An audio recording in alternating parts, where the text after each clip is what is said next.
Bem-vindos ao MandaCast, o podcast onde quem manda são vocês.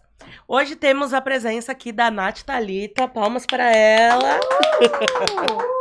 Nath, por favor, se apresente para nós.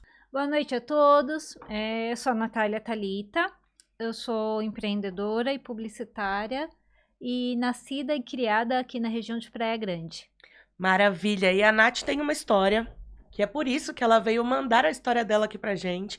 Então, Nath, você tem uma história completamente diferente do que a gente tem visto nessa geração atual.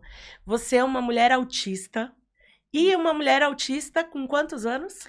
34 anos. E me conta um pouco sobre o que é essa sua descoberta tardia, que agora tem muita coisa acontecendo nesse momento, de pessoas descobrindo o autismo um pouco mais tarde. E você, como uma mulher de 34 anos, eu quero que você me conte um pouquinho da sua história. Manda aí pra gente. Como foi essa sua descoberta? É uma grande jornada. Para muitas pessoas, elas veem informações sobre o autismo na internet, né? Ou em reportagens, enfim, que é um assunto que está muito em alta. Mas no meu caso, eu sempre soube que eu era uma criança, assim, diferente da maioria. Em alguns aspectos, gostava de brincar sozinha, me sentia mais excluída na escola, sofria muito bullying. Tinha um pouco, assim, de interesses de crianças mais novas que a minha idade, dificuldades de aprendizado, de fazer algumas coisas simples, como coordenação motora fina e grossa nas horas das brincadeiras. E só que, até então, eu era só uma menina diferente, uma criança diferente. Ao passar dos anos que eu comecei a faculdade, entrei no mercado de trabalho, que eu tive muita dificuldade e eu comecei a me sentir muito diferente das pessoas. Além de algumas dificuldades que eu tinha no dia a dia, na prática ali, fazendo as atividades diárias da faculdade, do trabalho, e até mesmo em situações relacionadas à saúde e também a comportamento social. Então, eu sempre me vi diferente das outras meninas e depois, né, no início da fase adulta das outras mulheres, tanto em relação a interesses. Então, elas estavam interessadas mais em, enfim, pro barzinho, pra balada. E a Nath queria ficar em casa. Eu queria ficar em casa de boa, jogando videogame, assim, com as minhas coisinhas. Eu não tinha, e isso sempre me excluiu um pouco socialmente, porque por mais que eu tivesse uma turma que era mais nerd, eu me sentia meio deslocada. E também, o que pegava mais pra mim não era nem a questão social, mas a parte de saúde. Como assim a parte de saúde? Porque eu tinha muitas crises e eu não sabia o que era. Pra mim, a crise no autismo era passar mal. Então, assim, primeiro eu fui diagnosticada com labirintite, porque eu passava muito mal no carro, eu tentei tirar a carta e não consegui, eu passava mal em situações corriqueiras, por exemplo, o ventilador de teto, carros em movimento. Coisas simples do Coisas dia a dia. coisas que me davam vertigem, escada rolante. E eu não sabia o que era, então eu fiz o teste, fui diagnosticada como labirintite, só que eu sempre passava mal. E sempre era uma crise de choro, uma coisa. Então, assim, aí eu comecei a procurar ajuda. Então, eu fui em médicos, fui em psicólogos. Eu cheguei a passar por 3 psiquiatras e 2 psicólogos ao longo de 10 Ninguém anos. te diagnosticou? Então, eu tive vários diagnósticos errados. Então, eu fui desde bipolaridade até esquizofrenia, um totalmente aleatório, depressão, ansiedade. E eu ficava me perguntando, mas eu não... Eu via, né, outras pessoas que tinham essas doenças, comorbidades, eu ficava, mas eu não me identifico com elas, o meu é diferente. Então, pra mim, sempre quando eu tinha uma crise do autismo, que é diferente de uma crise de pânico ou de uma crise de ansiedade, eu ia sempre parar no pronto-socorro. E eu não sabia o que estava acontecendo, porque pra mim era um passar mal, porque descarregava várias coisas no meu organismo, eu vomitava, tinha muita dor de cabeça, muita dor no corpo, às vezes tinha febre. Então eu tava sempre no pronto-socorro, sempre batendo ponto no pronto-socorro. Foram 10 anos. Hein? E foram 10 anos de sofrimento, porque eu perdi empregos, perdi provas na faculdade, tinha dificuldade social, então eram situações que me prejudicavam muito. Eu já tinha até desistido, mas um outro problema de saúde que eu tinha era ginecológico, porque eu tinha cólicas menstruais muito intensas, uma TPM muito intensa. E mesmo fazendo o preventivo todo ano, nunca dava nada nos exames. Aí... Porque dá pra entender se a pessoa é autista ou não, até por essa parte ginecológica? Não mas não pela parte ginecológica em si, mas pela sensibilidade. Pela Então, dor e tal. Isso, então, pela dor, pelo calor, pelo muito barulho, cheiros, mudanças muito drásticas de clima hormonal, enfim, várias situações que para as pessoas podem incomodar um pouco, mas para o autista é muito mais intenso. Tudo é muito mais intenso, Muito né? mais intenso. Então, a minha ginecologista, na época, ela falou, com meus exames, né, na frente, falou, você não tem nada. Eu te aconselho procurar um psiquiatra, porque pode ser uma coisa ali emocional, alguma regulagem de medicamento que possa te ajudar nesses períodos. E eu fiquei assim, ai, outro psiquiatra, mas eu fui. Aí eu pesquisei bem a doutora que eu escolhi. Você já tinha quantos anos? Aí eu já tava quase com 30. E eu falei, bom, vou dar mais uma chance. E aí eu levei todos esses diagnósticos errados para essa minha psiquiatra atual. E ela começou a desconfiar, porque os medicamentos não estavam fazendo efeito para mim, estavam fazendo mais mal do que bem. E você tomava remédio para? Eu já tomei pra tudo. Tomei pra bipolaridade, esquizofrenia, ansiedade, depressão. E nada ajudava. Não, só piorava, porque eram remédios que, como eram até mais fortes do que né, enfim, de Não era pra doenças tratar. que eu não tenho, então me fazia muito mal pra minha saúde. Então ela desconfiou e ela falou, não, tem alguma coisa errada. Até nessa conversa que eu tive com ela em consultório, eu falei, eu devo ter um TDAH, alguma coisa assim, porque eu tenho muita dificuldade no dia a dia, tanto do trabalho como estudo, como pra fazer tarefas domésticas, sabe, social. Eu falei, mas não é possível que eu tenha dificuldades assim, entre aspas, que parecem ser tão pequenas e corriqueiras. E ela me encaminhou para uma neuropsicóloga que me aplicou o DSM-5. O DSM-5 é um teste completo que ela vê não só autismo, mas vários outros problemas psiquiátricos. Que é o que todos deveriam aprender a fazer, né? Todos deveriam, né? Ou pelo menos assim, estou desconfiada, não sei o que eu tenho, não sei autodiagnosticar, tenho TDAH. Não, digo profissionais da psicologia, com certeza. Neuropsicólogos, psiquiatras podem aplicar o teste, psicólogos também podem se especializar. E na época que eu fiz, eu nem imaginava o autismo. Tanto que quando veio o relatório para mim, foi uma surpresa. E nesse meio termo, eu comecei a fazer terapia com outra psicóloga que já tinha experiência com adultos autistas. Então, assim, na primeira sessão ela já falou para mim, você é autista, não é? E eu fiquei, quê? Então, como você vê, como a experiência do profissional muda tudo. Então, aí... E como foi ouvir isso? Ai, pra mim foi eu sei que pra muita gente é libertador, até acho assim... Eu acho que depende muito da bagagem de cada um. Porque quando a gente fala de autismo, principalmente o nível 1 de suporte, que é o, entre aspas, o mais leve, que é o antigo Asperger, a pessoa vê, tipo, entendo porque eu faço certas coisas, entendo algumas dificuldades que eu tenho, mas é um autoconhecimento ali pra pessoa. Mas no meu caso, não foi um alívio. Não foi um alívio, assim, afetou muito pra mim, porque foi um baque. Primeiro que eu não tinha ideia nenhuma do que era autismo. A minha visão de autismo era aquela básica, assim, meninos, crianças, brancos, classe média, porque era a minha única visão de autismo. Então, assim, foi um baque pra mim, foi uma grande surpresa. E você tinha convívio com algum autista antes de você? Você já tinha conhecido alguma criança, alguém? Sim, o sobrinho do meu esposo é autista, um adolescente, e foi o meu único adolescente que eu conheci. Também uma colega minha, chamada Natália, ela tem uma irmã, Nick, que ela é autista. Eu acredito que ela seja um nível de suporte maior que o meu. Foram os únicos dois. Então, assim, eu não conhecia, mas assim, eu sabia, é autista, tal, né, tem necessidades especiais, enfim, mas eu não fazia a mínima ideia do que era, o que causava, então eu acabei, foi um baque, eu tive uma espécie de luto, né, uma crise existencial dos 30. Bugou, literalmente. Quem sou eu, sabe? Os 30 já dá essa bugada na nossa cabeça. Normalmente já dá. é uma fase, eu fiz 30 anos e aquilo tipo, mexeu com a minha cabeça. Eu acho que ainda tenho processado algumas coisas. Isso, porque assim, várias coisas, você começa a rever muitas coisas, você começa a mudar de opinião, a amadurecer várias ideias. Sim. E pra mim eu fui ter um histórico da minha vida inteira, então assim, desde conflitos familiares, de amigos, de não ter muitos amigos, de dificuldades no mercado de trabalho, porque eu passei por vários empregos, não consegui me adaptar, eu tive que Por conta empreender. da sua dificuldade, as Isso. pessoas não entendiam, né? Não entendi. Eu passava muito mal também.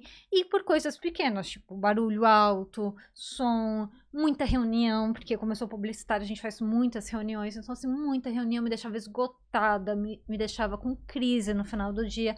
E eram coisas que eu não entendia. Com o diagnóstico, por isso que eles falam que é importante esse autoconhecimento, mas para mim foi uma intervenção, principalmente em relação à minha saúde e à minha qualidade de vida. Porque eu tive que entrar em contato com o meu plano de saúde e lutar por tratamento especializado para mim.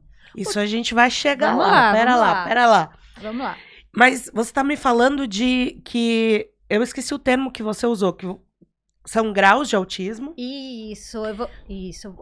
Eu vou explicar como é que funciona. Muitas pessoas falam autismo leve. Só que assim, autismo leve não existe. O que existem são níveis de suporte. Então, assim, Níveis de suporte. Porque pra mim, isso. eu não conhecia esse termo suporte. É a primeira vez que eu tô ouvindo. Então eu ainda tava no Asperger, porque eu conheço o filho da minha madrinha, quando a gente era de criança para adolescente, foi diagnosticado com Asperger. Uhum. Não, na verdade era autismo de grau leve, depois Asperger, e aí mudou de novo, enfim. E eu queria que você me explicasse um pouquinho do que são esses níveis, Uhum. por favor. Não, claro. Então, uma percepção que as pessoas têm, até mesmo com preconceito no sentido da ignorância do conhecimento, de saber o que é, como eu tinha também. Quando se fala em autismo, você fala, mas você não tem cara de autismo. Você não parece ser uma pessoa com, enfim, necessidades Que é um especiais, mega né? preconceito, É né? um preconceito por falta de conhecimento. Como se tivesse cara de autista. Exatamente, o autismo não tem cara, é uma deficiência oculta, como dizem, como outras deficiências que são ocultas. É um transtorno neurológico. Então, o que é o autismo? Ele é um transtorno neurológico que, em sua grande maioria, é causa genética. Então, muito provavelmente, eu tenho alguém da família que tem o autismo e foi passado de geração em geração. Nath, só pra pontuar, você disse uma palavra importante, um transtorno neurológico. Isso. Por ser um transtorno, ele não é uma doença. Então, Exatamente. autismo não é doença. Exatamente. É um transtorno neurológico. Isso. É uma coisinha lá que deu, sei lá, É uma diferença na hora da fabricação. Isso, exatamente. É um transtorno de neurodesenvolvimento. Então, é como o cérebro vai se desenvolvendo ali. Então, eu tô falando isso porque hoje de manhã eu sigo algumas páginas que elas falam sobre direitos para as pessoas autistas. Legal. Porque é um tema que eu gosto muito de ler, de estudar e tal. E aí eu tava vendo que plano de saúde, por exemplo, não tem que colocar carência para pessoa autista. Exatamente. Justamente porque não é uma doença pré-existente. Então, ainda como é um tema novo para a sociedade, não é novo na vida das pessoas, porque o autismo sempre existiu. Exatamente. Mas é algo que a gente fala muito agora. Então, as pessoas ainda acabam caindo em algumas ciladas. Essa do plano de saúde é uma. Exatamente. Desculpa, é que você falou isso do transtorno e aí me veio esse gatilho. É importante salientar isso, evidenciar isso, porque muitas pessoas acham que é uma doença, e não é. Então, o transtorno do espectro autista é um transtorno de neurodesenvolvimento que não é uma doença, é um transtorno que causa certas dificuldades. Então, o transtorno de processamento sensorial, que é calor, barulhos altos, texturas, enfim, que causam lugares muito cheios, que causam ali esse start, essa crise, porque o cérebro não consegue lidar com todas essas informações. Então, tem algumas características, às vezes as estereotipias, que podem ser balançar para um lado para o outro, que eu tenho balançar as mãos, que causa ali uma estranheza para as pessoas, mas é super comum, é a forma que o organismo, o cérebro tem de aliviar o estresse, vamos dizer. Então, assim, o autismo não é uma doença, ponto. Mas o que esse transtorno acarreta são comorbidades. Essas comorbidades são os problemas de saúde, as doenças decorrentes ao autismo. Então, por exemplo, uma pessoa autista pode ter depressão, ela pode ter epilepsia, ela pode ter outros problemas de saúde decorrente a esse transtorno. E, então, não existe autista mais autista e menos autista, não é um linear. É como se fosse uma esfera de pizza. Então, são várias áreas da vida daquele indivíduo e que ele tem mais ou menos dificuldades. Nos níveis de suporte, são os níveis de suporte que a pessoa precisa. Então, assim, tem o nível de suporte 1, que é o meu, que é o antigo Asperger. É de suporte o que você suporta mesmo? O suporte é de Não, suportar? suporte é de ajuda que você precisa, de Entendi. interferência. Tá. Isso, então, por exemplo, eu preciso de uma interferência de Menor. ajuda no dia a dia menor. Então, eu sou mais, tenho mais autonomia, sou mais funcional, e mesmo assim tem pessoas de nível de suporte 1, como eu, que precisam de mais suporte que eu, e umas muito menos.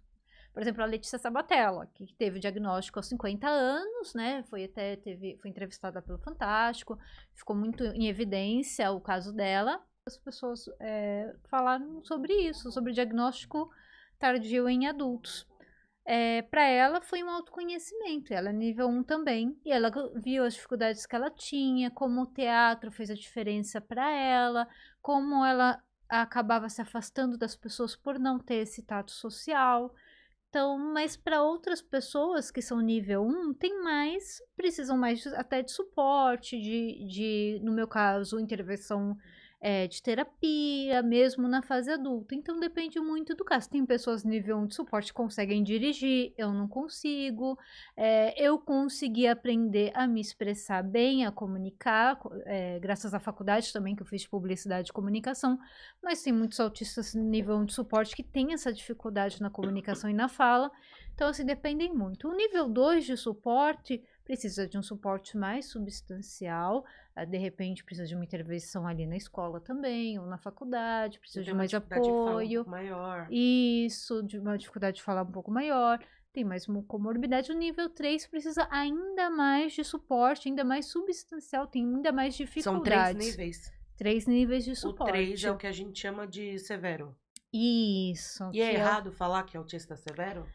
Olha, errado não é, porque assim, a nomenclatura, ela vai mudando, então ela é recente. O correto é falar os níveis de suporte, mas na minha opinião, eu não vejo problema em falar que uma pessoa é um nível mais severo, mas é sempre bom usar os níveis de suporte. Essa pessoa, ela é nível 3, ela precisa de um suporte ali maior, dedicado para ela no dia a dia dela. E aí, você contou essa sua experiência de ter descoberto o autismo depois dos 30, né? Isso. Eu que já foram 30 anos ali sendo uma criança muito, entre aspas, estranha, porque Exatamente. você devia sentir o patinho feio daquela situação. Sempre, exatamente. Porque você não estava junto socializando do mesmo jeito, não tinha as mesmas brincadeiras.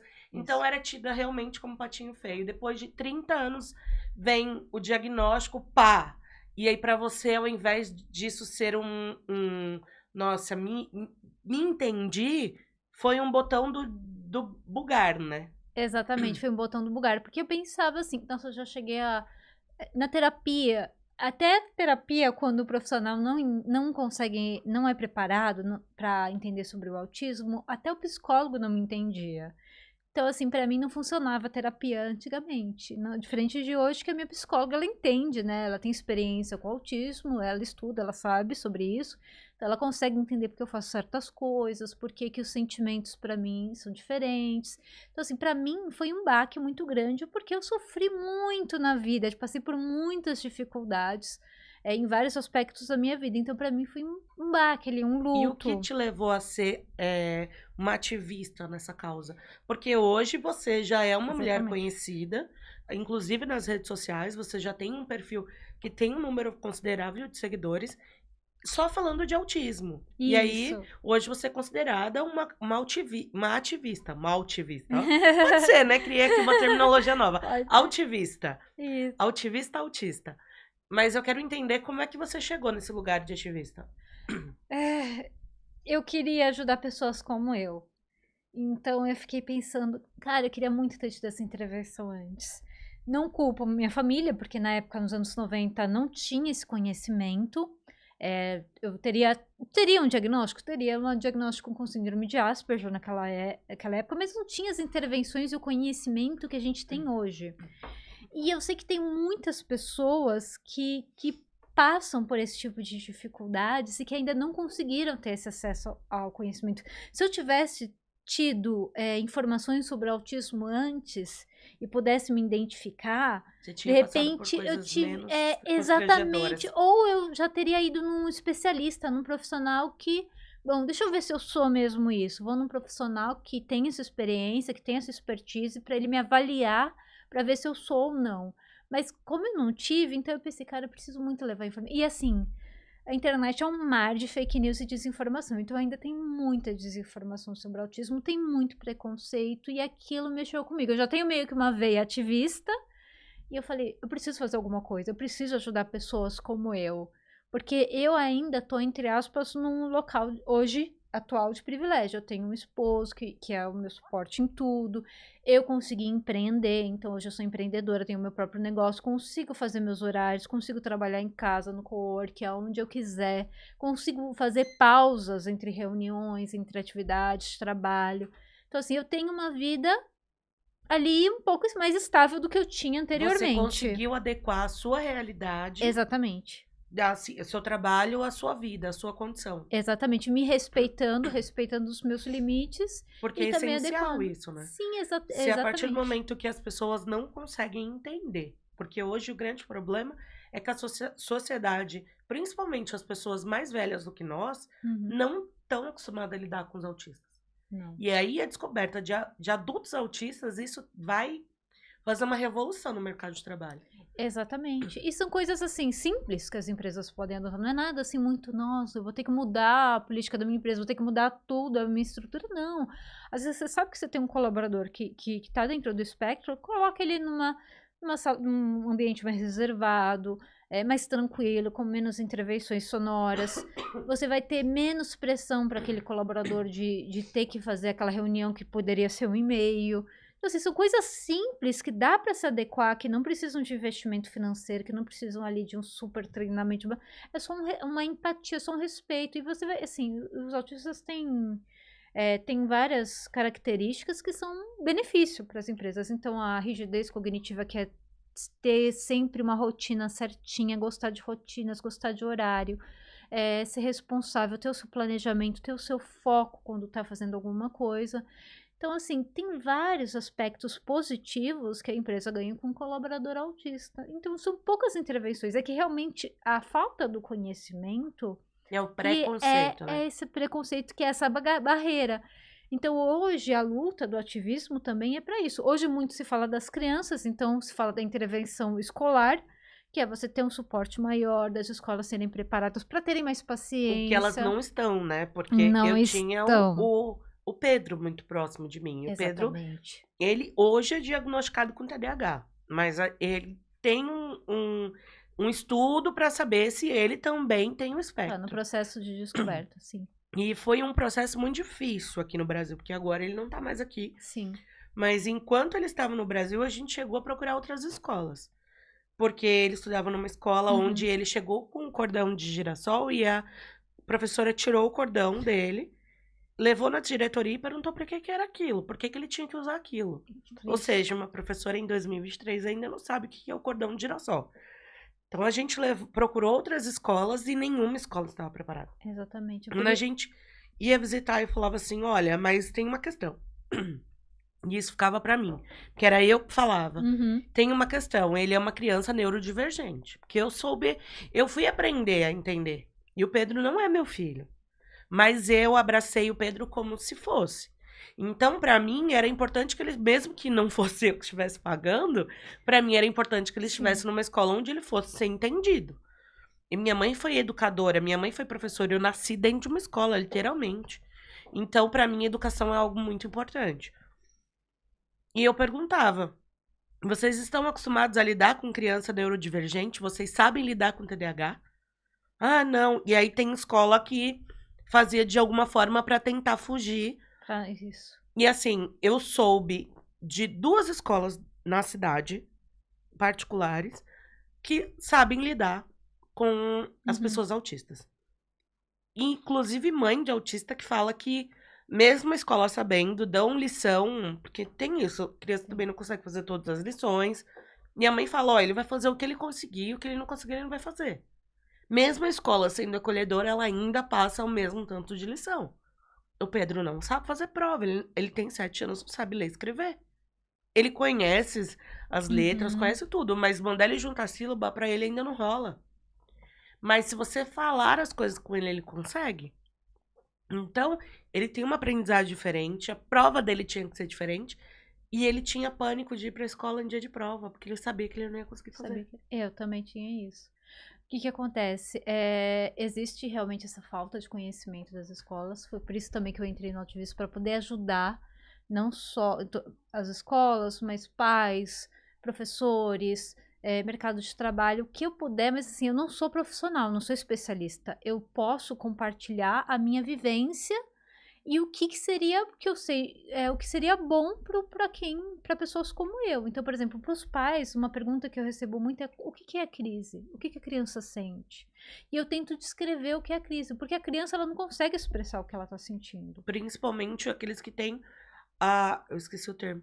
O nível 3 É, suporte, o 2, suporte. sim. Os níveis mais, vamos dizer, mais severos, mais Sim, muitos fortes. não são verbais, então não falam nada, não consigo, ou na hora da crise a gente não consegue se expressar. Então, pela minha experiência como autista, eu consigo falar: olha, a gente sente isso, é uma agonia muito grande, você perde controle do seu cérebro na hora da crise, é um mal-estar muito grande, então por isso que às vezes involuntariamente o autista quer bater a cabeça na parede, quer se bater, porque é uma agonia tão grande, é um mal-estar tão grande que é como se se a gente quisesse parar com aquilo, parar, fazer a cabeça A todo parar custo. a todo custo. E não é voluntário, não adianta falar para a pessoa ficar calma, não adianta, então tem que usar as técnicas. É por isso que é importante a intervenção especializada, porque a gente aprende técnicas para poder lidar com esses momentos. Porque se uma intervenção errada, piora a situação. Na relação das escolas é exatamente isso. Então, uma coisa simples, que é uma prova, se você pode deixar aquele aluno fazer uma prova, por exemplo, sozinho, ele já vai resolver o problema dele. Porque às vezes estar com os colegas naquele ambiente de tensão vai fazer com que ele não tenha um bom resultado na prova. E às vezes a solução é: tudo bem, entenda, tenha empatia com a solução desse aluno, deixa ele fazer a prova sozinho. E como é que você tem desenvolvido esse ativismo? Esse ativismo ele tem ficado em qual âmbito? Só na internet? Como que você tem conversado com esses pais? O que que você tem feito para poder ajudar outras pessoas autistas? Cara, legal. Começou na internet, né? Então eu comecei a estudar, comecei a ver profissionais de referência que estudam, que veem pesquisas de fora, de especialistas, de universidade, aquelas que funcionam mesmo, que não é aquela, eu acho que aquela receita de vó, Porque achismo aquele não dá, né? achismo, que tem muito. Então, fui seguindo, fui lendo livros, e aí eu comecei pela internet, então, seguindo pessoas, falando sobre isso com pais, com mães, inbox, às vezes recebo muita mensagem, tipo: acabei de descobrir o autismo do meu filho de 2 anos, não sei o que fazer, tô desesperada, meu Porque mundo parece que o chão caiu. abre, né? E um relato também que eu recebo muito parece que meu filho é outro filho, sabe, assim. Como se mudasse a É, criança?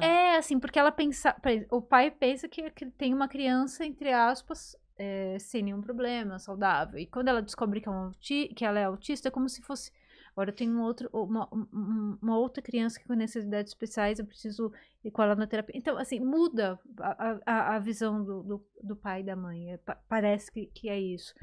Então eu fui começando, fui fazendo parcerias, fazendo lives, comecei a fazer o ativismo offline, fui até a Câmara dos Vereadores aqui da Praia Grande, levei propostas, fiz perguntas, e eu acho que isso é um papel de cidadania. Eu acho Com que certeza. qualquer um deve fazer isso. Ah, aqui não tem escola, aqui não funciona no posto de saúde, ninguém entende sobre autismo. Poxa, vai na Câmara dos Vereadores, vai na prefeitura, bate lá e fala: quem que é o responsável por essa pasta? Quem que Tá aí a tá por importância dentro? também das pessoas se unirem, né? Porque uma Exatamente. militância sozinha, ela não é Não, aquela, não é uma pra andorinha só não faz verão. A Exatamente. partir do momento que as pessoas começam a se unir com as mesmas dores e aqueles que não têm as dores, mas têm a empatia e começam a se unir para fazer as coisas, as coisas vão começar a andar. Exatamente, a força do grupo, né, da Com intervenção. certeza. Então é muito importante. Hoje tem vários grupos de mães atípicas que se uniram. Tem até aqui na Praia Grande as mães que estão na feira de artesanato, que são empreendedoras, que fazem, como elas não podem sair para trabalhar por causa das terapias dos filhos e pelo cuidado maior ainda do que uma criança necessita, então elas precisam empreender em Em casa. 2017, 2018, eu conheci uma mãe ativista Legal. de uma mulher autista, mas o nível de esporte dela era o 3. Ela era, assim, muito severa. Sim, mais substancial, tem aquela Muito. dedicação 24 horas. Ela não fala. Ela, pelo menos, ela andava, porque tem autista que nem Sim, sequer sim. anda, né? Mas ela tinha, assim, ela tinha uma necessidade muito forte e bem exclusiva. E a Solange movia mundos e fundos. Ela foi o meu primeiro contato, ali eu aprendi muito. E ao mesmo tempo eu conheci uma outra jovem, que hoje ela tem 18 anos, e que ela falava, mas eu acho que ali ela devia ser nível 2 de suporte. Ela já tinha um pouco mais de discernimento, enfim. E ela estava no estágio da adolescência, os hormônios, aquilo era muito louco. Sim. E ali eu aprendi. Então, meu primeiro contato, assim, de militância, que eu conheci os militantes, e de que eu fui aprender, foi em 2018. E ali a Solange tinha uma caminhada muito bonita, de mãe autista, enfim. Sim. Depois da Solange, eu fui conhecendo outras, e ela foi me ensinando. Legal. Porque aí ela me ensinou como é que detectava, os trejeitos, enfim. E aí a gente foi vendo, e eu fui desconfiando de uma prima minha. Olá. E hoje, finalmente, a Manuela tem o diagnóstico. Ah, que legal. Mas a Manuela tem quase 8 anos de idade, se já não tem 8 anos de idade. Olha quantos anos demoraram. Ela mora em Sinop, no Mato Grosso. Hoje em dia o bebê de 1, Sim. 2 anos já dá pra identificar E autismo. assim, a gente tá falando de uma criança que tá na Sim. geração atual. Exatamente. E o tanto que demorou. E aí, ai, ela não tem nada, ela não tem nada. E eu, gente, Manuela tem alguma coisa assim. Ela não é uma criança como as outras. Ela tem alguma coisa. O que é, a gente não sabe, mas a gente precisa entender o que ela tem pra conseguir tratar, pra lidar com ela, porque ela é uma criança diferente. E aí, finalmente, saiu e ela cresceu ouvindo que ela é autista. E aí, o psiquiatra, o Neuropediatra? eu acho que foi o neuropediatra, não me lembro agora. Ele ficou muito bravo e disse que não era pra dizer que ela é autista. Eu não entendi. Porque qual é o problema da criança entender qual é a condição dela? Na minha opinião pessoal, eu acho que a criança precisa saber. Inclusive, uma coisa que me deixou assim me ajudou com esse baque do diagnóstico foi que a minha psiquiatra virou e falou: olha, você não precisa contar pra ninguém que você é autista, tá tudo bem, você pode esconder. Eu fiquei pensando, cara, eu me escondi a vida inteira, sem saber entre aspas, qual era o meu problema, o que eu tinha, quem eu era. E aí, agora que eu sei quem eu sou, eu preciso continuar me escondendo por causa do preconceito social, sabe? Uma coisa que, assim, a partir do momento que eu sei da sua condição, do espectro, Sim. eu sei entender o porquê você é Exatamente. assim. Porque que você tem a questão, não sei se é fobia social que chama. Também, pode se falar, sim. A questão do barulho. E eu vou Exatamente. saber lidar com você e até conseguir te respeitar. Exatamente. Porque se eu não sei, eu vou continuar fazendo barulho, sabendo que você tá ali. Eu não vou conseguir me moldar, porque é isso, não é nem podar, é moldar pra quando você estiver perto. Exatamente, uma empatia. Eu gosto, assim, nessa parte eu gosto de usar a identificação, por quê? Porque às vezes acontecia muito em relação ao profissional. Então, assim, saiu sem dar tchau. Por que a Natália saiu sem dar tchau? Ai, que mal educada. E assim, criava uma situação constrangedora pra mim que não tinha necessidade. Ai, por que a Natália falou isso? Ai, por que ela não olha pra mim quando eu tô falando com ela? Por que ela não olha nos meus olhos? Isso me criava vários mal-estar. porque é da minha condição. E agora tudo faz sentido. E agora tudo faz sentido. E pra pessoa, quando ela sabe, olha, eu não olho nos seus olhos, ou às vezes eu posso falar uma coisa que pra você não faz sentido, é porque eu sou autista. Ah, então tá bom. Ela falou isso por causa disso. Ah, então tá bom, vida que segue. Eu prefiro do que ter que esconder e ter que criar esses mal-estares, principalmente na vida profissional, que na vida pessoal você né, dá pra lidar, a pessoa já tá mais acostumada com o seu jeito e Sim. tal. Mas assim, é muito importante. E outra, a gente não pode ter vergonha de quem a gente é. E isso tá me causando muita preocupação e muita preocupação pra muita gente, porque o que tá acontecendo, uma coisa muito triste, é que a criança tem um diagnóstico de autismo e a família não aceita. Sim.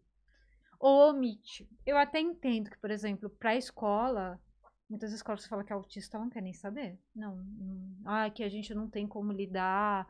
Enfim, é uma situação que a escola precisa ser um lugar acolhedor para as crianças, porque se a escola não for um lugar acolhedor para as crianças, onde vai ser? Exatamente. Então, ao invés da escola se preparar, se capacitar, entrar em contato, nossa, não tem como capacitar minha equipe, entre em contato com a prefeitura, entre em contato com a Secretaria de Educação, olha, vamos... Eu acho que devia ser uma capacitação obrigatória pela Secretaria de Educação. Concordo plenamente. Que as escolas tivessem uma capacitação e, assim, imersão mesmo. Exatamente. E que pudesse ser oferecido pelo Executivo, pela rede pública. Exatamente. Porque é para ontem isso, as pessoas existem, estão nas escolas. Eu tenho feito muita palestra em escola e eu tenho visto muito aluno autista. E principalmente quando eu tenho ido falar de bullying, eu tenho visto eles estão saindo do armário, digamos assim. E tem ainda aqueles que fazem piadas com os autistas. Sim, muitos. Eu perco a linha quando eu vejo isso. Eu falo, é por isso. E assim, outro dia, a mãe do Pedro tava comigo. Sim. E o menino fez uma piada, porque é muito entre aspas, porque aquilo não dá pra se chamar de piada. Sobre. Ignora que ele é autista. Como se o fato do outro ser um mal educado, um idiota, babaca. Exato. Que era isso que aquele menino tava se comportando como. Uhum. Como se aquilo fosse uma questão autista. Nossa senhora, a Milena sentou e começou a passar mal. Eu falei, eu não tô acreditando que isso tá acontecendo aqui. Isso é mais comum do que se imagina. Virou um adjetivo pejorativo, né? Exatamente. Que é uma cultura capacitista que nós temos. Então, retardado, débil mental, poxa, que mancada, parece que é surdo. Então, a gente usa as pessoas com deficiência de forma pejorativa. Exato. Como forma de diminuir, como forma de criticar, de xingar. E isso é um absurdo, é uma cultura, assim, e os meninos deveria ter acabado. Não, e naquela turma tinha acho que uns 4. E aí um deles virou, e que tava sentado na frente dele, virou pra ele e falou assim, eu sou autista. Aí que eu perdi o chão. A Milena sentou, começou a passar mal, porque uma das questões dela com o Pedro é esse aceite da sociedade. Exatamente. Porque a gente viu durante a vida inteira as pessoas tirando sarro. Exatamente. E aí chega alguém e faz uma brincadeira de muito mau gosto como essa. Isso. É pra validar aquele sentimento que ela e tá às vezes não, na grande maioria das vezes, essa educação da criança tem desse bullying é de dentro de casa, é com os pais familiares. Que não entendem a condição dele. Ou até falar, não brinca com esse menino não que ele é autista, né? Não brinca com ele não que ele não sabe brincar, ele olha... Não... os pais mesmo, os familiares mesmo, tiram, não incentivam, não vão incentivar aquela inclusão. Muito pelo contrário, esse preconceito. Não brinca com esse menino, não fala com esse menino, não. Esse menino, ele vem na festinha, a gente não vai convidar ele porque ele grita. Ele faz uma bagunça. Ele, na hora do parabéns, ele começa a gritar, tem crise, né, por causa do barulho. Então, nem vamos convidar esse menino autista, não. Por causa desse preconceito enraizado. E por causa desse medo, por causa desse receio, muitos pais escondem o diagnóstico. Sim. Muitos adultos que têm o diagnóstico... tardio escondem. com a causa desse medo da sociedade. E quando eu recebi isso de uma profissional, você pode esconder, se eu diagnóstico não preciso contar pra ninguém, eu me senti mais mal ainda. Porque eu pensei, não, cara, principalmente as crianças de hoje em dia precisam ter referência de adultos autistas. É isso nesse lugar que eu queria chegar. Precisam se identificar. Qual é a importância da representatividade? Total. A criança, por exemplo, a menina, ela precisa olhar para uma mulher autista e ver, poxa, que legal, ela pratica um esporte, ela trabalha, e ela continua gostando das coisas que ela gosta, dos hiperfoco dela, e tá tudo bem, e ela é casada, e ela faz o que ela quer fazer, por o lugar dela, ela trabalha com comunicação, que é uma coisa para o autista que é muito difícil, para mim também é difícil, eu tô aqui falando e tal, mas para mim é difícil, eu tenho meio que uma ressaca social depois, porque é um esforço para mim, não é uma coisa natural, eu me esforço para poder conversar. E para as crianças que estão lá fazendo tratamento, e para os pais dessas crianças terem uma visão que, cara, com um acompanhamento, meu filho vai ter uma qualidade de vida muito melhor do que os adultos autistas têm, porque eu poderia ser uma pessoa ali com falha de caráter e virar para uma mãe dessa e falar, para de... Por que você vai estar levando seu filho em umas 5 terapias diferentes por semana? Se eu conseguir sem terapia, seu filho também consegue. Isso é cruel, isso é desumano. Nossa. Porque eu sei as dificuldades que eu passei na infância e como eu gostaria de ter tido uma intervenção recente. E aqui agora, aos 34 anos, eu faço terapia ocupacional. Eu faço muitas atividades que uma criança faz, porque eu não tive esse desenvolvimento básico. Então, tem muitas coisas básicas que eu tô aprendendo hoje. Desde coisa do dia a dia, por exemplo, de dificuldades, assim, de pentear o cabelo, de passar um batom, de amarrar um sapato, de ter níveis de atenção, de ter níveis social, como você deve, né, falar com a pessoa, tal, níveis para evitar que eu chegue até uma crise. Então, identificar os sinais que vão anteceder a crise, que é esse autoconhecimento, essa observação. Ferramentas que parecem simples, mas que no dia a dia ajudam muito, como o fone, cancelador de ruídos, o óculos escuro, os chamados Steam Toys, que são aqueles brinquedos para você mexer com a mão, para te ajudar ali a se regular. Então, são coisas Antes básicas. você usava um colar que você podia morder. Eu ainda tenho, sim.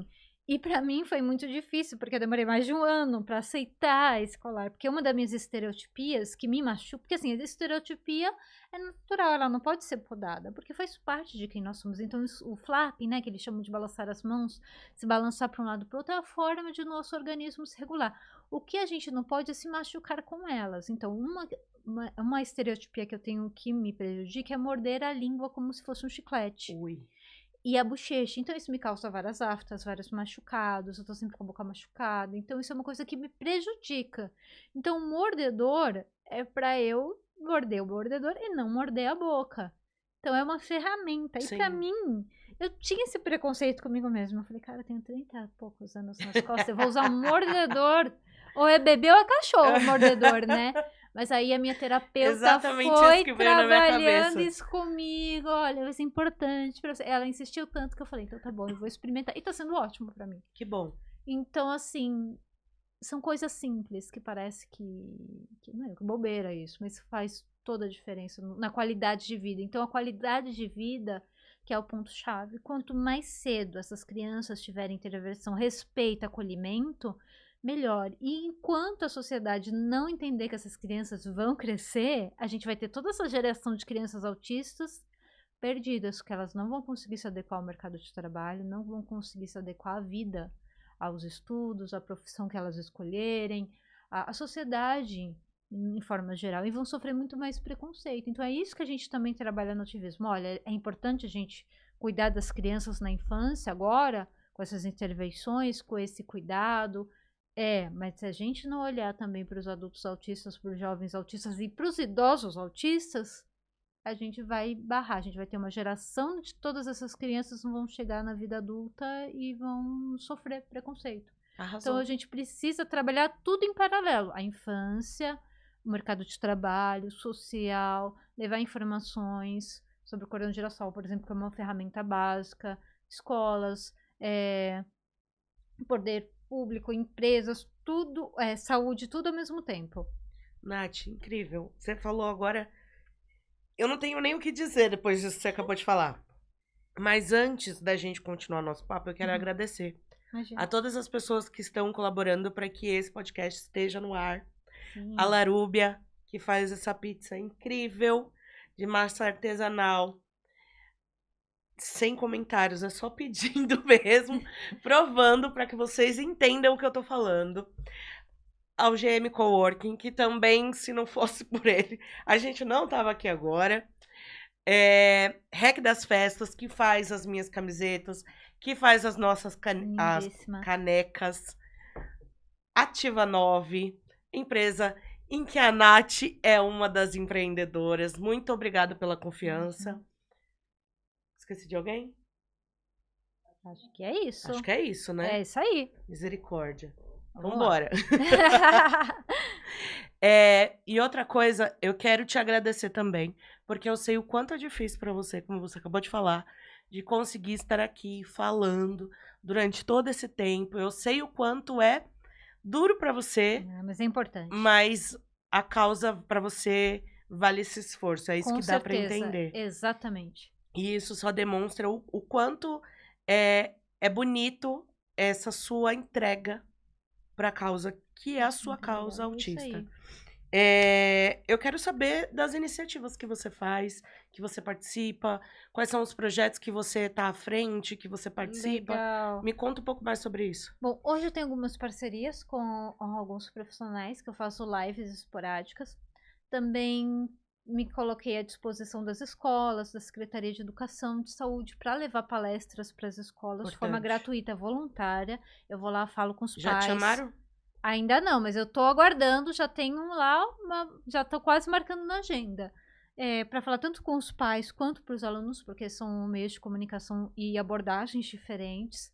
E eu tenho também, um dos primeiros baques que eu tive, quando eu tive o diagnóstico também, um deles, foi assim, poxa, eu não conheço nenhuma mulher autista. E hoje eu participo de um grupo de mulheres autistas que chama Elas Autistas. Eu sigo. É muito É legal. uma página do Instagram, Um né? perfil maravilhoso com mulheres incríveis de várias idades, várias profissões que se reúnem para ativismo, para levar informações para as mulheres, né? Porque o diagnóstico para a mulher, assim, a mulher consegue mascarar mais os comportamentos sociais do que muitas vezes os homens. Então, para a mulher é muito mais difícil o diagnóstico por causa disso. Que às vezes ela vai no médico, como eu fui no psiquiatra e tal, ela começa a ter outros diagnósticos, mas não tem um diagnóstico de autismo. Então, a gente leva informações, a gente conversa com as mulheres.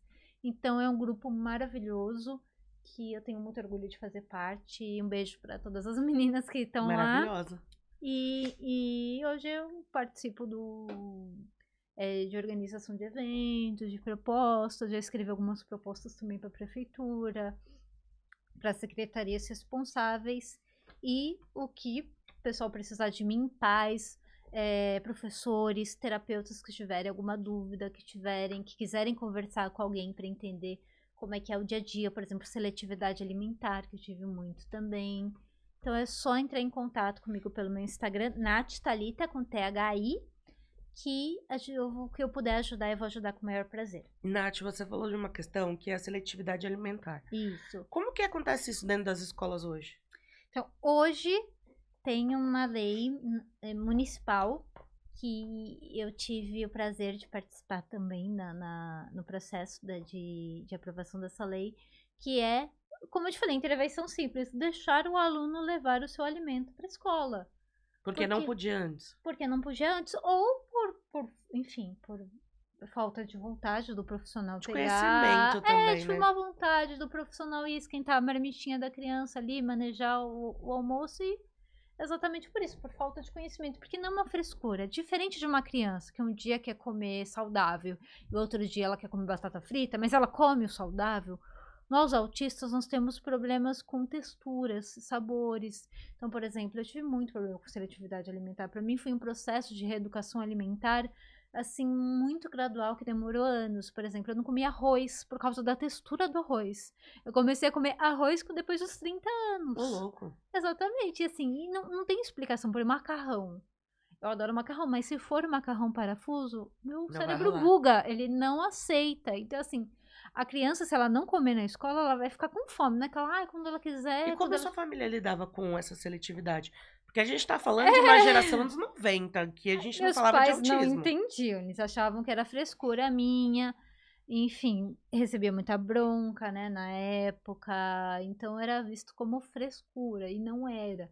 Então, por E exemplo, eu eles te ficava obrigavam a comer? me obrigavam a comer, E aí você comia e ficava como? vomitava, porque meu organismo é como se o cérebro fosse Não um bloqueio aceitasse mesmo, ele mesmo. não aceita aquela comida.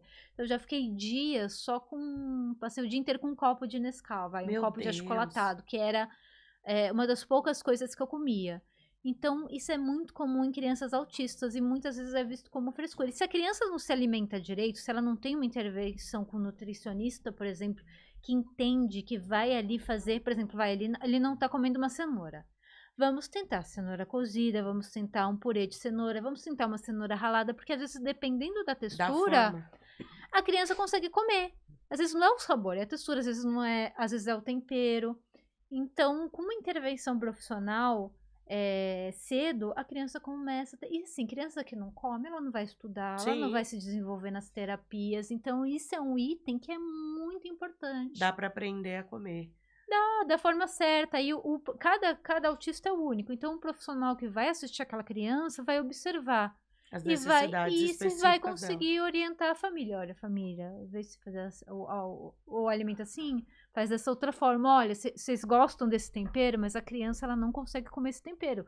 Quando for fazer a parte dela, não coloca esse tempero. Então, assim, são coisas que às vezes parece que para os pais é uma grande dor de cabeça ali, mas que com a ajuda profissional tudo fica mais fácil, porque a criança E vai a aprendendo. gente tá falando muito dessa ajuda profissional, ajuda profissional, ajuda Exatamente. profissional. Mas pensando, é muito fácil para pessoas que, por exemplo, como eu e você, que temos plano de saúde. Sim, Mas e aquela infelizmente. criança que precisa do SUS?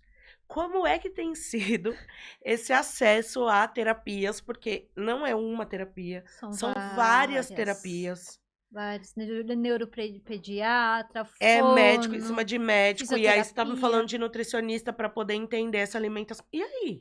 Como que funciona para uma criança? Estamos nem, olha, não vou falar nem encaminhando, estamos engatinhando, porque assim, é lei.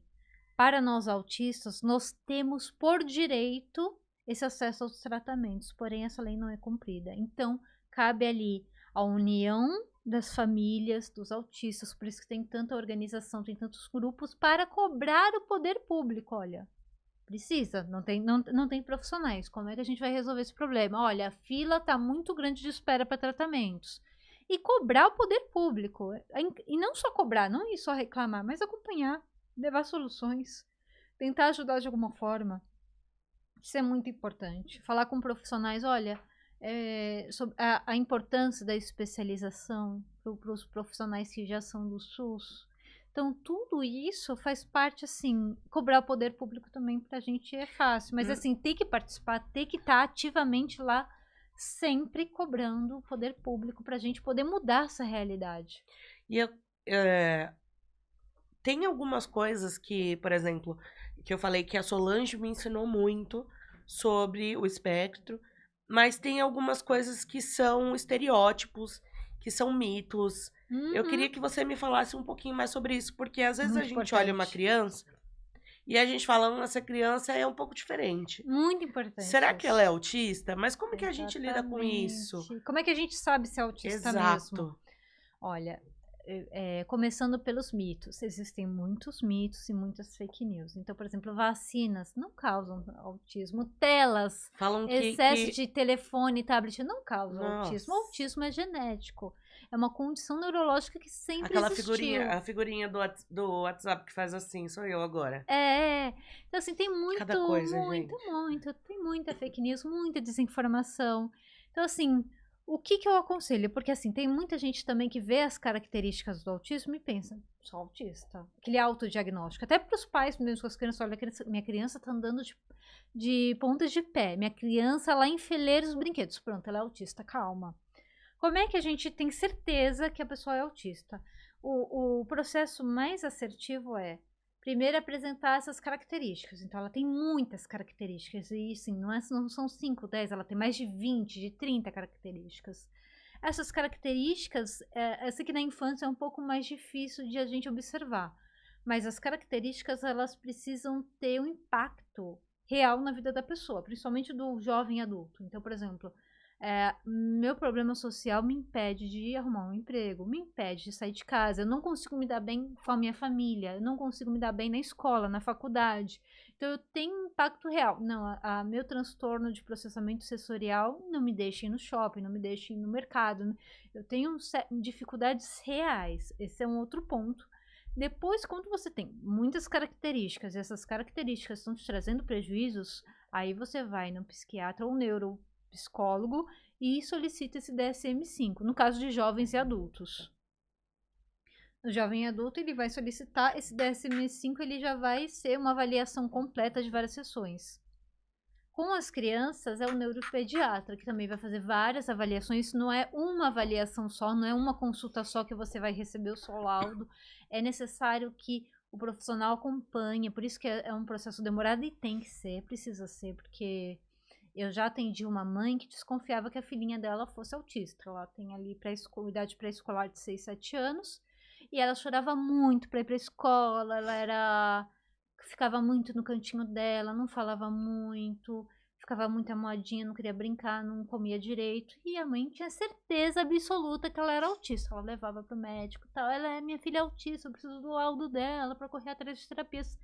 E observando, com terapia, num psicólogo infantil, a menina, descobriram que ela teve um trauma na escola. Uau. Que ela estudava. Que a mãe não entrou em detalhes, mas enfim, foi um trauma que ela teve naquela escola, que ela, mudando de escola, virou outra criança. Então, uma criança muito mais saudável, muito mais feliz, muito mais ativa. E olha que loucura, era muito, entre aspas, só um trauma. Exatamente. E a mãe querendo laudar a filha como autista. Como se isso fosse a solução da vida, né? Exatamente. Mal ela sabe as consequências do que vem depois. Nossa, imagina um laudo errado desse que tem um impacto desse pro resto da vida. Então, assim, é um assunto sério. Tem muitos testes na internet para ver se é autista ou não. Eu sou muito contra isso. O diagnóstico é uma coisa séria, é uma coisa que a pessoa é para a vida inteira, ela precisa de intervenção a vida inteira. Por isso que a pessoa autista é considerada uma pessoa com deficiência, porque ela é condição. Assim, ela por exemplo do síndrome de Down, ele não tem síndrome de Down, ele é síndrome de Down. Eu não tenho autismo, eu sou autista, porque a gente nasce com essa condição. Então, assim, é muito importante levar o diagnóstico a sério. E eu sei que, por exemplo, no SUS, como a gente falou, a fila do diagnóstico é muito longa. E isso precisa realmente agilizar, porque não dá para uma criança esperar um diagnóstico, um parecer médico durante 3, 4 anos. Ela tá perdendo tempo ali. E eu falei de meses, vou de anos. Não, às vezes leva 2 anos, dependendo da cidade, dependendo da região. Então é muito importante. E até para o adulto mesmo, uma coisa que é muito importante para também ser considerado autismo, para a pessoa que está me ouvindo, poxa, será que eu sou autista, né? Tem muitos adultos que têm essa desconfiança. É importante que, por exemplo, você tenha essas características desde a primeira infância, que você tenha essas dificuldades reais. E aí, mais assertivo é sempre procurar um profissional que tem especialidade em TEA, ou que tem experiência, que possa fazer esse DSM-5 para você. Porque também aconteceu vários casos que o profissional olha para a cara da pessoa, é autista. Ou não, a pessoa é autista e o médico fala, não, mas você está olhando nos meus olhos, então você não é. Como se isso fosse uma condição. Que entra na questão dos mitos. então você olhou para minha Estigma, cara. Né? Você olhou para mim. Não, mas a Natália fala muito bem. Ela não é autista, porque eu conheço um primo que não fala nada. Então, assim, cada autista é único, cada autista tem ali as suas dificuldades, as suas limitações, os seus pontos fortes. Por exemplo, uma coisa que, assim, que me deixa meio frustrada é que na mídia, nas séries, na TV, o autista é sempre superdotado. E, assim, não é a realidade da grande maioria. A grande maioria, como eu, não tem superdotação, tem dificuldade de aprendizado. Eu sou uma pessoa muito esforçada, então na escola eu sempre me esforcei mais, na faculdade sempre me esforcei mais, mas eu tenho uma dificuldade maior de aprendizado. São só os mini gênios, né? E aí todo mundo acha, nossa, você deve ser super boa em matemática. Eu fico, uma vez Eu me lembrei perguntaram agora no da Instagram. advogada, como que é Extraordinária, a série da Netflix, Isso, né? que é. Imagina, o Sam também, que é do The Good Doctor, que é um gênio da medicina. Então, assim, não Não é é a realidade. O realidade. Sheldon, do The Big Bang Theory, que não tem, né, o diagnóstico, assim, oficial, mas que ele tem muitas características. Então, são super gênios, só que não é a realidade da grande maioria. A grande maioria tem dificuldade de aprendizado. Então, assim, existem muitos mitos. Então, assim, é importante as pessoas entenderem que cada autista é único, cada autista tem as suas limitações, tem o seu nível de suporte e que todos precisam ser respeitados. Pegando esse gancho, como é um assunto que a gente fala muito agora, porque os laudos estão vindo como uma enxurrada. Exatamente. Porque agora o que tem de laudo, eu não sei se isso. Tem gente que fala, nossa, mas parece que agora todo mundo é autista. Parece que é moda, Pra mim, não é moda nem Sim, nada não do é, tipo. não é. As pessoas só estão se, digamos. Especializando. Não, eu nem ia falar isso, muito entre aspas, se localizando no mundo. Sim, Antes a gente não tinha noção do que era. exatamente. Hoje a gente sabe que as pessoas autistas existem. Sem contar que antigamente, e aí a gente volta lá na história, nazismo, o que aconteceu com as pessoas autistas, que elas eram colocadas em campos de concentração. Exatamente. Tem toda uma história. Isso não Sim. começou agora, não é uma moda. Mas a gente precisa dizer o que a gente pode fazer enquanto sociedade para conscientizar as pessoas. Aqui, por exemplo, eu trabalho no Beatrix. E no andar do meu trabalho, tem uma clínica de um plano de saúde. E que tem tratamento para crianças autistas. Ou seja, Legal. eu cruzo com crianças autistas quase que todos os dias. Sim. Então, assim, eu vejo de vários estágios. Que eu já esqueci o termo de novo. Níveis de suporte. Níveis de Imagina. suporte. Então, eu vejo desde o mais leve, né? De um grau 1, até o grau 3. E tem um casal de gêmeas, elas são muito fofas. Ah, meu Deus. E elas são muito figuras. E eu já fiquei amiga delas. Então, todas as vezes que eu as cruzo no elevador, eu brinco com elas, eu falo com elas, mas respeitando Sim, sim. o momento delas. Tanto que a família já me conhece. Porque sempre que eu as vejo, eu cumprimento. Elas brincam comigo, me mostram os brinquedos. Da última vez, elas me contaram que elas são gêmeas idênticas. E tem um nome, começa com H as duas. E elas começaram a me zoar, trocando quem era quem. Bugaram até a cabeça do pai. Que legal. Então, assim, elas são muito espertinhas. E é muito engraçado porque tem algumas pessoas que não conseguem entender. E tem muitas pessoas de idade que pegam o elevador com a gente, aqui no Beatrix.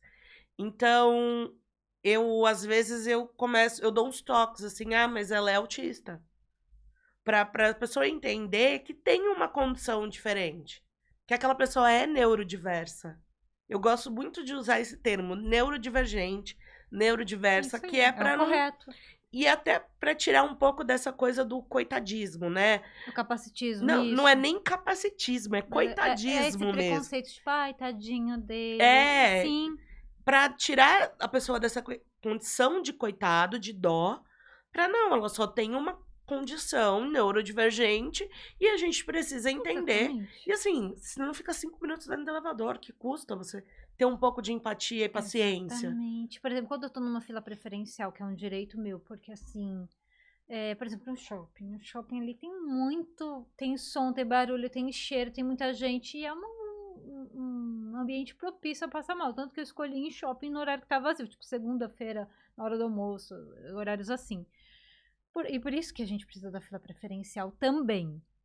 E eu aproveito, tô lá na fila preferencial, muita gente não entende o que é o codorno de girassol. Então eu falo Isso assim... porque você anda com ele o tempo Sim, tem inteiro. muitos idosos Falando que me nisso, cutucam tá até aqui, assim. ó. Vamos falar disso também. Tem muitos idosos que me cutucam assim. Aqui é a fila preferencial. Eu falo, eu sei. Eu também tô. Eu sou autista. Aí a pessoa fica... nem parece. Aí eu vejo ali, se a pessoa tem uma abertura para que eu possa explicar rapidamente ali naquele momento da fila o que é, eu explico. Se eu vejo que a pessoa tá comigo, o cara deixa, tem que fazer essa leitura que para mim é muito difícil. é uma dificuldade que eu tenho ler expressões faciais. Sim. Mas eu vejo que pelo tom de voz ali da pessoa, tal, se ela tá mais aberta, eu falo, eu sou autista. Então, autismo é um transtorno neurológico, né? Ele não tem nenhuma mudança assim física. Tento lá conversar com jeitinho. A pessoa É entender, uma deficiência não entendi, visível. isso. Diferente, Aí a dá pessoa vontade de fala, falar, eu não tenho cabelo branco pra você ver que eu sou tá. idoso. Uma cadeira de rodas, por exemplo, né? E nem tô grávida, uma barriga isso, grande. isso é também às vezes a pessoa, sei lá, eu tô no mercado, a pessoa olha assim, você trabalha aqui? Eu falo, não, eu sou autista. Tá? Então, Nossa. assim, então, assim, é um trabalho muito de formiguinha. Eu acho que a sociedade pode e deve contribuir assim. Então, quando eu ouvi um comentário, eu falo, não, mas essa pessoa é autista, ela é um transtorno neurológico, ela, né? Tentar passar essas informações pra frente. Sabe, eu voltando aqui nessas gêmeas, eu falei pra avó delas. Falei, por que vocês não colocam um cordão nelas? Uhum. Ah, eu não sei onde compra. Falei, nossa, mas tem pra vender em todos os lugares. Tem. Inclusive na Shopee, tá aí pra Não, agora vender. tem barraquinha ali no centro, É, do eu já lado vi da... aqui na Costa Silva tem pra Sim, vender. tem várias. Salvo Falta engano, você tinha me conhecimento. dito que estavam doando no SUS. Sim, no SUS, no postinho, como agora é lei É municipal. o Zafa aqui na cidade de Isso, é o Praia Grande. Zafa, eles distribuem, claro, perante o diagnóstico ali do laudo, eles entregam para a pessoa poder utilizar, o que é muito, muito importante. E tem uma coisa que a gente, inclusive, já gravou um vídeo falando Verdade. sobre isso. A gente gravou um vídeo só falando da importância do cordão. E tem uma coisa que você me falou que me pegou e aquilo toda vez que eu vejo, agora eu não consigo mais. Eu julgo a pessoa, não dá. Quando não é a criança que tá usando o cordão e sim os pais. Eu queria que você falasse um pouco do que é o cordão. Tá. Da importância e o porquê é importante que a pessoa autista esteja com o cordão. Então vamos que lá. é muito importante isso. Verdade. Esse é um assunto meio que polêmico, virou polêmica na internet. Quando Já eu tomou uns abordei hate, ele, né? tomei uns hates. É um assunto polêmico. E até no offline também. Porque que acontece? Pela lei, os pais também, os acompanhantes também podem usar. Porque como muitas crianças têm esse transtorno de processamento sensorial, qualquer etiqueta, qualquer coisa incomoda. Apesar que o cordão ele é feito de um material que é muito leve, que ele é muito lisinho, assim, ele não costuma incomodar na pele. Porém, as crianças têm esse nível ali que precisa trabalhar isso na terapia ocupacional que o profissional dá. Isso é uma coisa que a gente está engatinhando. O cordão de girassol é o único instrumento oficial que a pessoa com deficiências não ocultas tem para ser identificada. Então, por exemplo, nós não temos uma bengala, uma cadeira de rodas. Cadeira branca, a gente não que nem é uma deficiência visível, mas assim, visível, nós não temos. E o único instrumento oficial, não só aqui no Brasil, mas enfim, em várias partes do mundo, é o cordão de girassol. Tanto que o cordão de girassol surgiu, acho que, se eu não me engano, no Reino Unido. E agora que foi vindo para outros países, como o Brasil. Então, assim, é o único instrumento, e agora é lei, tanto nacional como aqui na Praia Grande municipal. Então, para atendimento preferencial, para ônibus, transporte público, atendimento de saúde, enfim. Por que a gente precisa ser identificado? Porque muitos autistas como eu têm crises na rua e passam mal. Então, quando você passa mal, além, claro, de ter os seus direitos assegurados, como a fila preferencial, que eu citei, às vezes nós passamos mal. E quando eu tenho crise, por exemplo, eu fico não verbal, não consigo falar quando eu tô em crise. Eu só choro, me balanço, enfim, eu não consigo falar. Então, se eu tô um dia sozinha na rua e eu passo mal, eu preciso ser rapidamente identificada como autista. E o que muitos pais não entendem, até eu entendo, até porque tá na lei também que o acompanhante pode usar, e tudo bem, isso é uma discussão, um debate importante para ser conversado, trabalhado, é que assim, quando eu tô num lugar público, por exemplo, num evento ou num shopping, e eu passo mal e é chamado um socorro, se tem outros adultos autistas acompanhantes com cordão, o socorro pode ir primeiro naquela pessoa do que comigo que tô passando mal. Então, assim, existem outras formas dos acompanhantes usarem acessórios que sejam também referentes ao autismo, ao girassol, enfim, tanto que nessas barracas mesmo que a gente citou que vendem, né, no centro e tal, tem um cordão tipo mãe autista, pai autista, até irmã de autista. Que legal. Que é de outra cor ali e dá para identificar de longe que é uma mãe. Que é uma mãe atípica, que tá escrito, grande e tal. Por quê? Porque é exatamente para isso, para deixar o cordão de girassol, que é o único instrumento oficial para a pessoa que realmente precisa. Por isso, quando a criança tem essa dificuldade? Exatamente. O que eu oriento para os pais? amarrar na mochilinha, na roupinha, no brinquedo conforto que a criança use, ou simplesmente guarda quando precisa, se apresenta, se claro não for.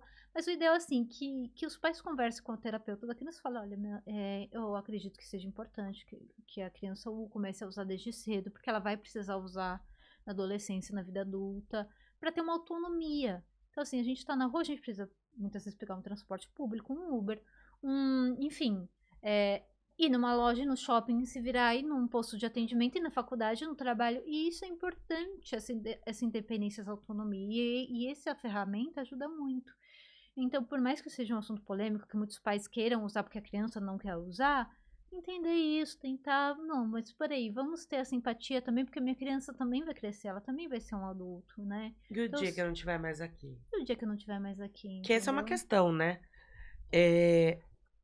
Bom, você hoje é uma mulher casada, Sim, tem a sua própria família, mas e se, por exemplo, o seu marido faltar? Como é que vai ser sim, pra você?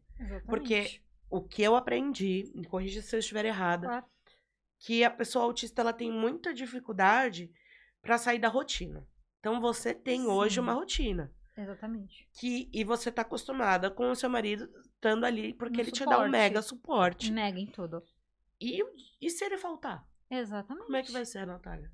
Exatamente. Por isso que é tão importante essa rede de apoio, esse entendimento das pessoas à sua volta, né, em volta do autista, que é essa rede de suporte que a gente chama de apoio, e também essa autonomia. Você ter ali uma ferramenta que te ajude a ter essa autonomia é muito importante, porque o que as crianças também desenvolvem nas terapias é ter essa autonomia. Então, poder fazer as coisas sozinhas, poder se regular ali no momento, se conhecer. Enfim, são vários quesitos que nos acompanhamentos, nos tratamentos ajudam. E o cordão de geração é uma ferramenta. Então, quanto antes ali for trabalhado com a criança, a importância de usar, melhor. Em questão também da sociedade. Por exemplo, muitos adultos têm vergonha de usar. Eu compreendo. No início, para mim também foi difícil. Que É uma vira uma questão estranheza. infantil, né? Isso é coisa de criança. Exato. Que é aquela história do mordedor, esse preconceito, o que as pessoas vão falar de mim, né? Pô, que vergonha de usar um negócio que é grande, chama atenção, que é pra chamar mesmo, né? Então eu demorei pra utilizar também, mas assim, é uma ferramenta importante pra mim, que pensando em todas essas questões, posso passar mal na rua, e se eu estiver sozinha, e se eu precisar ser identificada rapidamente, se eu estiver em crise e não conseguir falar com a pessoa, que já passei por situações como essa, já passei mal principalmente na rua, na época que eu pegava ônibus para ir trabalhar e ir pra faculdade, eu passava muito mal, eu tinha que descer do ônibus. Imagino você num ônibus lotado indo pra Santos. Exatamente, Devia ser nossa, a sempre, morte. era sempre, eu sempre passava mal, por isso que eu ia muito no Nossa. pronto-socorro. Então, às vezes eu tinha que descer no ônibus no meio do caminho, ali à noite, num lugar que era perigoso, para poder descansar, me regular, até esperar outro ônibus vir para entrar em outro ônibus. Então, se eu soubesse que eu tinha diagnóstico antes e tivesse identificado, eu poderia ir sentada, porque é um direito da pessoa autista também. Então, assim, olha quantas Imagina a coisas briga que você não ia arrumar facilitam. dentro do ônibus, hein? É. Então, assim, quanto mais pessoas utilizarem também, e maior esse trabalho de formiguinha de levando informações, mais inclusiva e acolhedora será a sociedade, E porque é esse o esse é o ponto ponto. importante, a inclusão. E é esse o ponto que eu quero chegar com você agora. Como você acha que. Eu quero saber a sua visão do futuro. Vamos lá. Como que você acha que vai ser daqui a uns anos? Como que a sociedade vai estar entendendo, vai estar acolhendo o autista? Olha, eu procuro ser otimista, mas eu também sou muito pé no chão.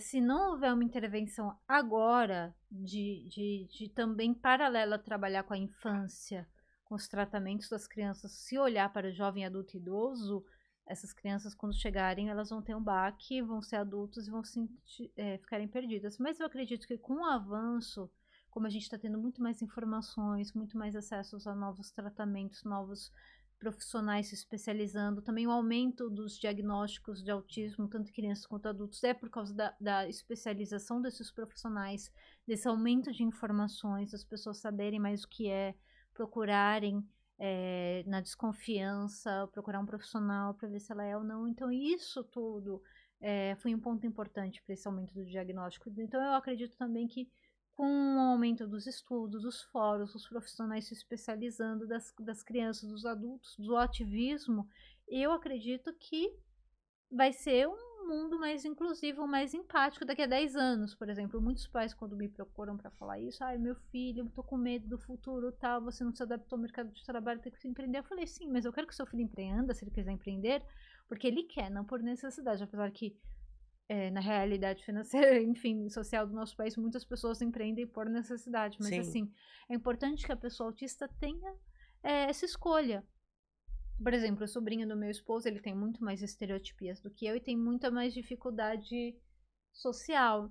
Então, ele foi orientado a ele fazer uma faculdade à distância. Ele tá fazendo o que ele gosta, que é games, que ele gosta de jogar videogame, então ele tá fazendo design de jogos, e pra ele se sentiu muito mais confortável Imagino. fazendo uma faculdade à distância, e tá tudo bem. Ele pode ser inserido no mercado de trabalho tanto em No home home office, office. quanto numa empresa ali que respeite a condição dele. E tá tudo Perfeito. bem.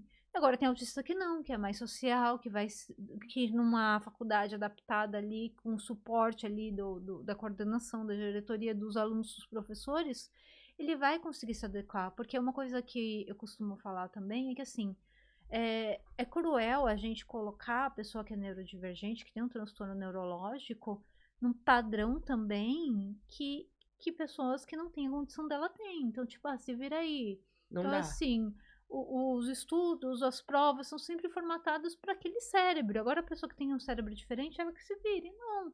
Às vezes não custa nada adaptar um pouco esse material, esse conteúdo, ou, por exemplo, o que a gente deu o exemplo da pessoa, do aluno fazer a prova sozinho, do vestibular sozinho, por exemplo, já é uma inclusão, já vai ajudar muito ele. Então, são formas das faculdades. E hoje, por exemplo, tem grupos, na USP tem um grupo grande de autistas que Sério? são.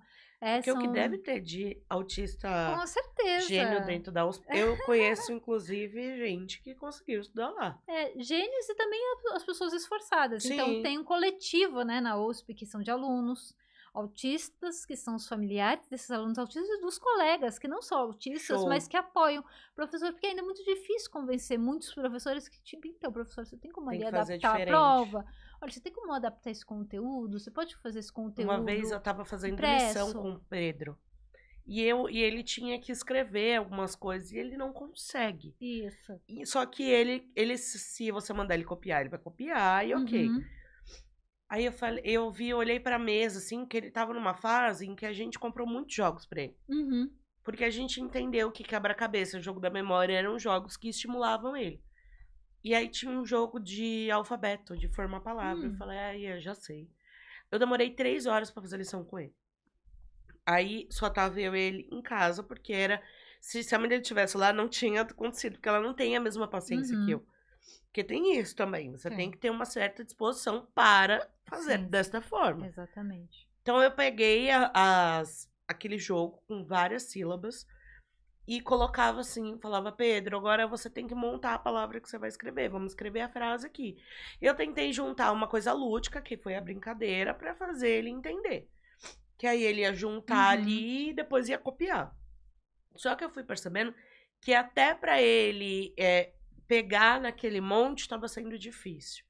Então eu separava a palavra, mas eu misturava e fazia ele colocar na ordem, que foi a forma mais fácil que eu achei.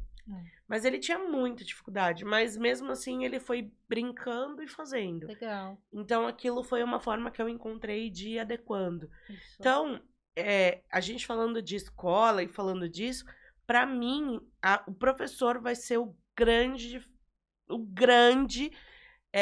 diferencial na vida dessas pessoas. Com certeza. E essa união, por exemplo, você que sentou, teve essa paciência de lidar com ele, de conversar, de fazer de uma forma lúdica, essa parceria escola, família e também o profissional que assiste a criança é muito importante, porque aí encontra estratégias que se adequem à necessidade dele. Sim. Então, por exemplo, o que muitas vezes acontece, a criança passou de ano, saiu da pré-escola e foi para o ensino fundamental. Se ela passou de ano, ela consegue. Sabe. O que acontece muito na faculdade, por exemplo. Mas se você passou no vestibular e está aqui, você consegue acompanhar. Se você passou na entrevista de emprego e está aqui, você consegue. Então é isso que a sociedade aos pouquinhos vai precisar se adaptando, tendo esse acolhimento, essa simpatia, porque isso é a verdadeira inclusão. Tá certo. Nath, quero te agradecer muito. por estar aqui hoje. Ai, Foi que muito agradeço. importante trazer esse tema. A gente precisa sempre estar falando de neurodiversidades, Verdade. porque é algo que está inserido no nosso dia a dia e que, infelizmente, as pessoas ainda não têm conhecimento suficiente para poder respeitar uma pessoa, inclusive dentro de um elevador, como eu vejo no meu Uhum, dia a dia, numa fila preferencial, numa vaga preferencial. verdade. Então, quanto mais a gente falar sobre pessoas que têm neurodiversidade, sejam elas TDAH, autistas, quais mais temos? TOD também é TOD também, bipolaridade é neurodivergente? sim, também. Enfim, Pessoas com deficiência auditiva, porque você não consegue, muitas vezes, olhando para a pessoa, saber que ela saber. tem, sim. Enfim, mas aqueles que têm essa questão Ah, neurológica, como neurológica, sim, você, sim, sim. A síndrome de Tourette, como Billie Eilish tem. esse eu não conheço. É, Essa entendeu? Tem, condição. tem várias condições, falando agora só em condições neurológicas, tem outras também que caracterizam Hum, e que a gente não consegue Olha olhar a para a pessoa e saber que ela importância da tem. gente saber. Sim, Para a gente poder lidar com essas pessoas no nosso sim, dia a dia, sem causar mais transtornos para a vida dela. Então, exatamente. quanto mais a gente ouve falar, mais a gente sabe lidar, mais a gente é empático e vai ajudar com que vocês tenham um dia a dia melhor. Então, Sim. no que depender de mim, no que eu puder ajudar com informação, enfim, a gente vai. Esse local, o MandaCast, é o local para você mandar a Muito sua ideia, obrigada, legal. mandar a sua história, a sua realidade. Então, as portas desse podcast estarão sempre abertas para você, Muito para obrigada. que você traga informação, para que você possa conscientizar as pessoas. Muito obrigada por você estar Aí eu aqui. que agradeço e eu, mais uma vez, me coloco à disposição para poder ajudar a comunidade autista e também demais neurodivergentes. Bom, antes da gente terminar aqui o nosso podcast, eu quero agradecer imensamente às empresas e aos parceiros que fazem o nosso MandaCast acontecer. Arielle Gonçalves, a minha stylist maravilhosa, incrível. GM Coworking, grande parceiro. Larúbia, que manda as nossas pizzas, que faz a gente ficar aqui com o coração mais quentinho. Ativa 9, agência de marketing de milhões. E Recanto das Festas, que faz as minhas camisetas e as nossas canecas. Muito, muito, muito obrigada. Aqui vocês mandam demais.